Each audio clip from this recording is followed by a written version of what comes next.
Maka kalau dalam hati kita nih, Allah kira-kira tahu apa enggak ya? Subhanallah, kok Allah bilang tahu apa enggak? Sorry ya.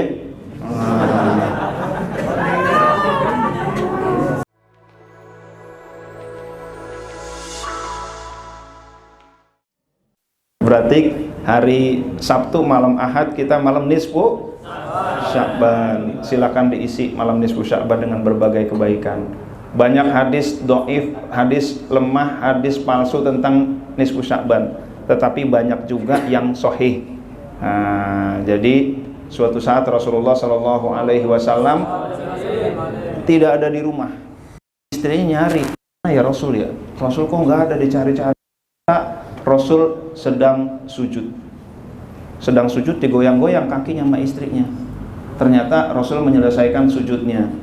Lalu istrinya berkata, mohon maaf wahai Rasulullah, aku khawatir sujudnya lama banget. Lalu digoyang-goyang nih masih ada apa enggak ya?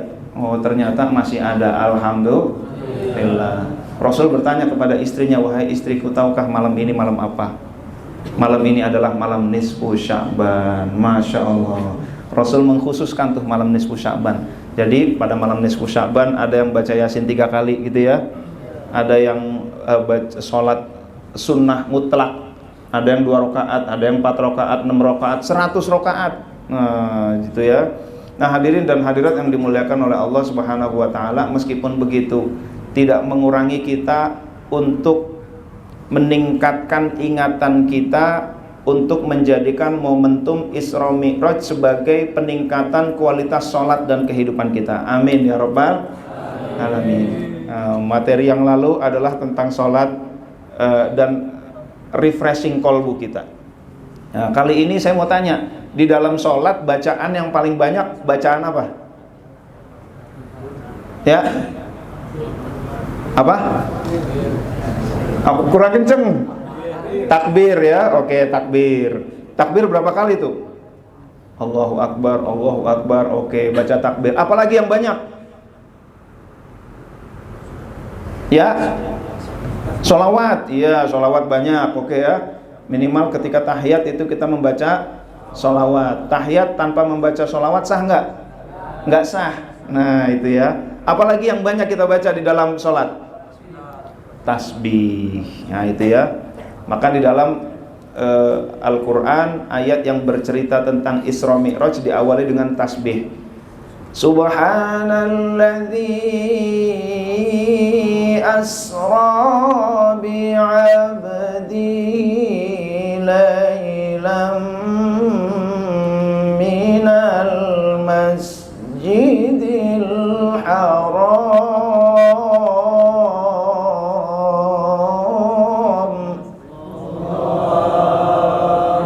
Subhanalladzi, maha suci yang asra, yang memperjalankan bi'abdihi, kepada hambanya, lailan, pada malam hari, minal masjidil haram, dari masjidil haram ke masjidil aqsa. Hadirin dan hadirat yang dimuliakan oleh Allah, saya ingin mengupas makna subhana. Subhana itu artinya banyak. Salah satunya subhana adalah bara'atullahi minassu. Subhana itu artinya, tasbih itu artinya mensucikan Allah, membersihkan Allah, membebaskan Allah dari keburukan. Maka kalau dalam hati kita nih, Allah kira-kira tahu apa enggak ya? Subhanallah, kok Allah bilang tahu apa enggak? Sorry ya.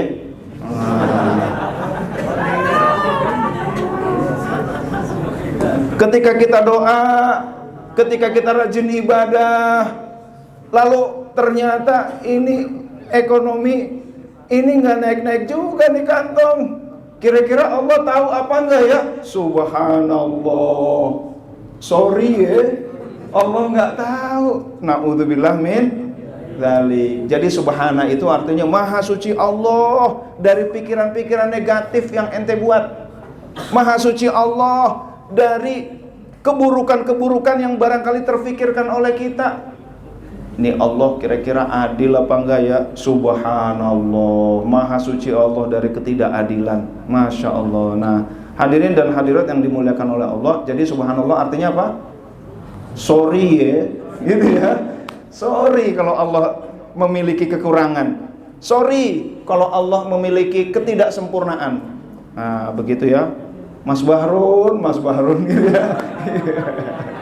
Iya, alhamdulillah.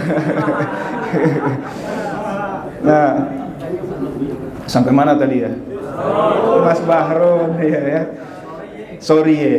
Jadi makna pertama dari tasbih adalah mensucikan Allah dari ketidaksempurnaan. Kadang-kadang hati kita barangkali berkata, ini Allah adil apa enggak ya?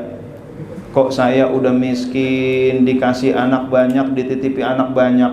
Harusnya yang dititipi anak banyak yang kaya dong, begitu kan? Ini Allah adil apa enggak ya? Ngaco nih. Ya Allah, subhanallah, maha suci Allah dari ketidakadilan, maha suci Allah dari ketidaktahuan, maha suci Allah dari tidak melihat, dari tidak sempurna, dari tidak. Nah, itu yang pertama, itu artinya tanzih, membersihkan, mensucikan Allah dari keburukan yang kita fikirkan, kita nyatakan. Tuh, subhanallah. Subhana rabbika rabbil izzati amma yasifun. Subhana rabbika, maha suci Tuhanmu, rabbil izzati, Tuhan kemuliaan, amma yasifun, dari sifat-sifat yang mereka sifati kepada Allah. Kadang-kadang orang menyifati Allah dengan sifat yang ketidaksempurnaan. Subhanallah. Ini arti pertama. Tetapi ketika subhanallah dikaitkan dengan makhluk, dikaitkan dengan ciptaan, dikaitkan dengan kejadian, subhanallah itu artinya ajib. Nah, itu ya. Subhanalladzi asra bi 'abdihi lailan. Maha suci Allah yang telah memperjalankan hambanya pada malam hari dari Masjidil Haram ke Masjidil Aqsa ke Sidratul Muntaha. Itu perjalanan cepatnya luar biasa. Itulah diperjalankan, karena yang memperjalankan adalah Allah Subhanahu wa taala. Ya man asra bikal muhaiminu lailan nilta wal anamu niyamu. Nah, itu ya. Wah, suaranya nyaingin vokalis tadi nih, sesama Subhanul Ahsan ya.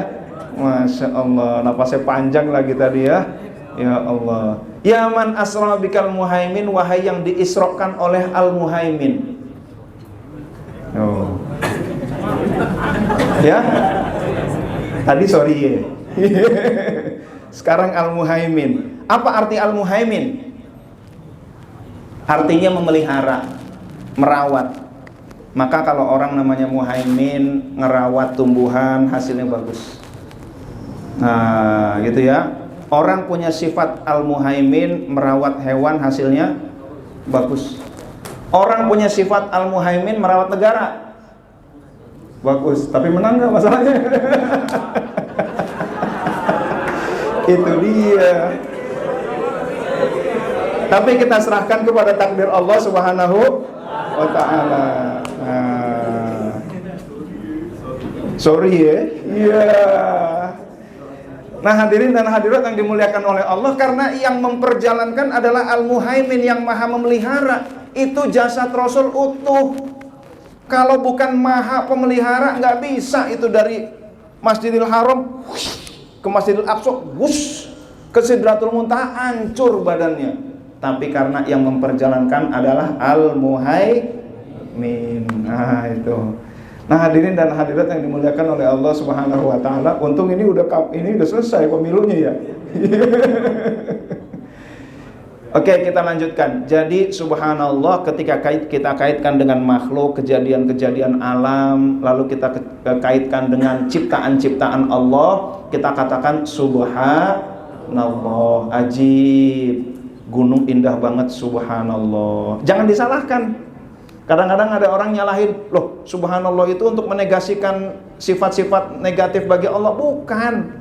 Itu kalau bagi Allah. Kalau bagi makhluk, subhanallah, maha suci Allah dari ketidaksempurnaan. Nah, Maha suci Allah dari kekurangan. Subhanallah. Jadi benar kalau orang melihat keindahan dia berkata subhanallah. Lalu kalau dia berkata masya Allah, benar apa enggak? Benar juga. Jadi pokoknya kalau udah kita ngajinya makin banyak semuanya benar. Yang dikit-dikit salah itu ngajinya kurang banyak, pikniknya kurang jauh. Maka Allah nyuruh piknik dan wisata kuliner. Nah itu ya. Nah hadirin dan hadirat yang dimuliakan oleh Allah Subhanahu wa ta'ala, karena di dalam sholat itu yang pertama yang banyak diucapkan adalah takbir.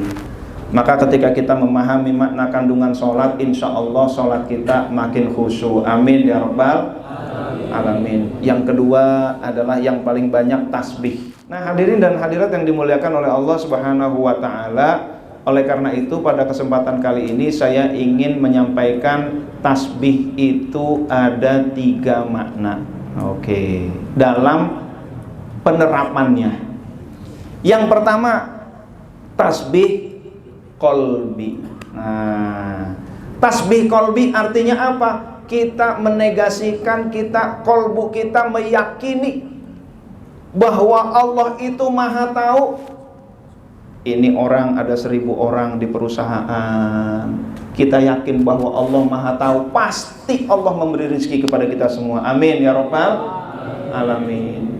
Yang disampaikan pimpinan kita itu sangat benar. Itulah kondisi kita. Itulah seorang pimpinan. Mereka memikirkan 1000 orang. Mereka mengetahui sesuatu yang barangkali tidak kita ketahui. Perasaan biasa-biasa aja gitu ya, tetapi dari dashboard itu kelihatan. Maka memang ini memang mudah-mudahan insya Allah kalau kita semua adalah organisasi perusahaan yang berisi orang-orang yang bertasbih, insya Allah kita mendapatkan rezeki dari Allah Subhanahu wa ta'ala. Tasbih pertama adalah tasbih kolbi, di dalam kolbu kita. Maha suci Allah, nggak mungkin Allah nggak ngasih rezeki. Nah caranya bagaimana? Insya Allah yang penting kita kerja sebaik-baiknya, insya Allah. Lalu yang kedua tasbih kolbi, ketika kita membuat planning, membuat perencanaan. Ya Allah, aku membuat perencanaan, kemarin begini, kemarin tipis, kemarin minus, sekarang kami membuat perencanaan target begini. Ya Allah, ya Allah, aku tahu ya Allah bahwa Engkaulah yang memberikan kesuksesan. Itu tasbih kolbi itu. Di dalam kolbu kita berkata bahwa tasbih itu yang pertama artinya menegasikan, meniadakan, mensucikan. Yang kedua adalah takjub. Nah, itu makna ya. Kita kembali flashback tadi. Yang kedua adalah takjub kepada Allah Subhanahu wa ta'ala. Yang ketiga takzim. Jadi orang yang bertasbih itu dia takjub, dia takzim, dia tunduk, dia membersihkan Allah dari sifat-sifat yang tercela, sifat-sifat keburukan. Nah itu Mas Bahrun misalkan masuk kantor itu selalu on time, misalkan gitu ya. Lalu suatu saat Mas Bahrun ini malas apa enggak ya? Oh sorry ya. Nah itu namanya membersihkan Mas Bahrun dari dugaan telat datang gitu ya. Nah begitu pula Allah Subhanahu wa ta'ala. Jadi tasbih itu artinya banyak, samudera tasbih itu luas. Membersihkan, memuji, takjub, lalu tunduk kepada Allah Subhanahu wa ta'ala. Pertama penerapannya tasbih kolbi. Maka ketika kita membuat perencanaan, ya Allah aku tahu kami membuat perencanaan, kami akan lakukan ikhtiar kami sebaik-baiknya, dan penentunya adalah Engkau ya Allah. Itu tasbih kolbi. Yang memberikan kesuksesan adalah Engkau ya Allah. Yang memberikan keberkahan adalah Engkau ya Allah. Berkahi upaya kami, berkahi perusahaan kami, berkahi ikhtiar kami. Dalam kolbu kita itu tasbih kolbi. Nah itu yang pertama ya. Yang kedua adalah tasbih lisani. Nah, tasbih yang kita lakukan secara lisan. Contohnya apa? Tadi di dalam sholat tasbih subhanallah, alhamdulillah, wala ilaha illallah, wallahu akbar. Habis sholat kita subhanallah, subhanallah, subhanallah, subhanallah. Ngelihat keindahan subhanallah. Ketika ada orang menjelek-jelekan Allah atau meragukan Allah, kita katakan subhanallah. Allah nggak begitu. Nah itu ya, subhanallah itu begitu. Nah yang kedua adalah secara lisan. Barangkali secara lisan ini yang paling banyak kita ketahui, atau yang paling banyak kita maknai, bahwa bertasbihlah kamu, maka kita menganggap bertasbih secara lisan. Langsung yang ketiga, bertasbih secara fi'li. Bertasbih secara fi'li. Yang pertama tadi apa? Tasbih secara qalbi. Yang kedua lisani. Yang ketiga fi'li, amal perbuatan. Nah, hadirin dan hadirat yang dimuliakan oleh Allah, di dalam Al-Qur'an Allah berfirman, a'udzubillahi minasyaitonirrajim, surah Al-Muzammil. Bismillahirrahmanirrahim. Yang hafal boleh bareng. Ya ayyuhal muzammil qumil laila illa qalila nisfahu aw inqus minhu qalila aw zid alayhi warattilil qur'ana tartila inna sanulqi alayka qawlan thaqila inna nashi'atal layli hiya ashaddu waq'an wa aqwamu qila inna laka fin nahari sabhan tawila. Nah sampai ayat 7 aja deh. Kalau diterusin ntar ketahuan lupanya kita. Yang ingin saya sampaikan adalah ayat ke-7. Innalaka fin nahari sabhan tawila. Sesungguhnya kamu pada siang hari ada sabhan tawila, ada urusan yang panjang, ada pekerjaan yang banyak. Tapi pekerjaan urusan itu Allah menggunakan kata sabhan. Tuh. Jadikan pekerjaanku adalah tasbihku. Masya Allah, yang tadi disampaikan pimpinan kita, kerja kita adalah tasbih kita. Maka di dalam Al-Quran, lillahi ma fis samawati wa ma fil ardh. Nah itu ya, lillahi ma fis samawati wa ma fil ardh, milik Allah apa yang ada di langit dan bumi. Itu semua milik Allah, itu bertasbih semua.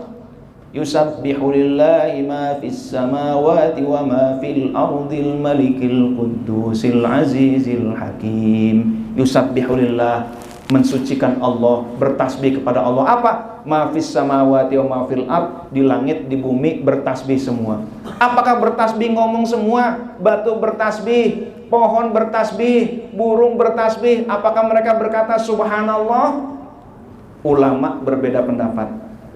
Ada ulama yang pertama berkata bahwa mereka juga berkata subhanallah. Di dalam Al-Quran juga dikatakan walakin la tafqahuna tasbihahum. Kamu nggak ngerti tasbihnya mereka bagaimana. Ada ulama yang berkata itu batu-batu, makanan itu bertasbih semua. Dalilnya apa? Orang umum memang nggak tahu tasbihnya mereka, tapi orang-orang khusus tahu bahwa mereka bertasbih. Maka sebagian sahabat, Abdullah bin Mas'ud kalau nggak salah, tahu ada makanan yang dimakan oleh Rasul, bertasbih, senang dia. Ada pohon yang disenderi oleh Rasul, menangis, bertasbih, berzikir kepada Allah. Ada pohon ditanam di atas kuburan, dia berzikir kepada Allah. Jadi tasbihnya makhluk itu betul-betul membaca subhanallah. Saya waktu ke Malaysia ada sebuah di tempat Ustadz Zuki di daerah Kedah. Itu saya lewat, pas saya lewat lalu ada plang di sini masuk pesantren, pintu gerbangnya di sana cukup jauh, lalu lewat di sini ada plang. Plangnya tulisannya zona zikir. Oh, berarti masuk situ saya harus berzikir. Lalu suatu saat saya bicara sama teman saya yang lebih tahu dari saya. Kata dia, pas dia masuk zona zikir, ini semua makhluk berzikir semua nih.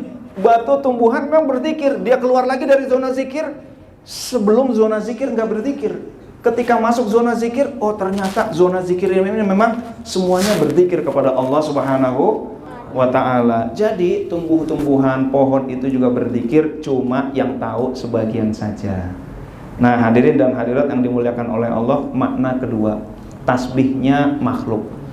Tasbihnya makhluk, ulama lain berpendapat tidak dengan membaca tasbih, tetapi dengan tunduk kepada Allah, melakukan yang terbaik dan mempersembahkan kepada Allah Subhanahu wa ta'ala. Fitoplankton, dia bertasbih, dia dimakan oleh zooplankton. Zooplankton dimakan oleh ikan-ikan kecil, dimakan oleh ikan-ikan besar, dipancing oleh manusia, jadilah kepala kakap. Nah itu ya. Nah itu mereka bertasbih semua tuh. Pohon-pohon memberikan oksigen kepada kita, ditiupin oksigen. Ya Allah, aku bertasbih, aku mengabdi kepada Engkau dengan cara memberikan pelayanan kepada hamba-hambamu ya Allah. Memberikan oksigen kepada kita. Ya Allah, aku bertasbih dengan cara melayani hamba-hambamu ya Allah. Dikeluarkanlah itu pohon-pohon yang manis. Itu bertasbih mereka begitu. Jadi bertasbih itu adalah memberikan yang terbaik untuk Allah yang maha baik. Itulah bertasbih. Maka tasbih kita, teman-teman hadirin dan hadirat yang dimuliakan oleh Allah, bekerja yang terbaik kita persembahkan kepada Allah yang maha baik. Itulah tasbihku, kerjaku adalah tasbihku. Nah, ini namanya tasbih fi'li, tasbih dengan amal perbuatan. Maka karena kita mempersembahkan kepada Allah yang maha agung, Allah yang maha suci, sucikan, bersihkan pekerjaan kita dari berbagai fraud, bersihkan pekerjaan kita dari berbagai penyimpangan, bersihkan amal kita dari yang bertentangan dengan syariat. Itulah kerjaku tasbihku, amalku tasbihku. Nah, jadi tasbihnya manusia, salah satunya tasbih fi'li adalah kita tunduk kepada Allah. Ya Allah, Engkau perintahkan kami untuk bekerja yang terbaik, sebagaimana Al-Mulk ayat 2, yaitu ahsanu amala. Wah, ahsan marfek sini ya, karena subhanul ahsan. Engkau perintahkan kami untuk ahsanu amala, bekerja yang terbaik. Kami lakukan yang terbaik ya Allah, dalam rangka mempersembahkan yang terbaik kepadamu ya Allah, dengan cara melayani hamba-hambamu. Ada hambamu yang lagi belajar perlu alat tulis, itu ya, kita layani hamba-hamba Allah dengan barang-barang yang terbaik. Kita cari barang-barang yang kira-kira bermanfaat buat orang, harga terjangkau. Masya Allah, alhamdulillah, ini barang bagus, ini inovasi, ini kalau orang tahu manfaatnya, ini akan sangat membantu pekerjaan orang lain. Ya Allah, aku nyari ya Allah. Alhamdulillah. Hadirin dan hadirat yang dimuliakan oleh Allah, itu saja untuk sementara. Tasbih ada 3. Tasbih apa? Qalbi, lisani, fi'li. Mudah-mudahan organisasi ini, PT Idola Cahaya Semesta, tergolong perusahaan yang bertasbih kepada Allah Subhanahu wa taala, yang berisi orang-orang yang bertasbih kepada Allah Subhanahu wa taala. Insyaallah Allah memberikan keberkahan buat kita semua. Amin ya rabbal alamin. Demikian, kurang lebihnya mohon maaf. Terima kasih. Wallahul muwaffiq ila aqwamit thoriq. Wassalamualaikum warahmatullahi wabarakatuh.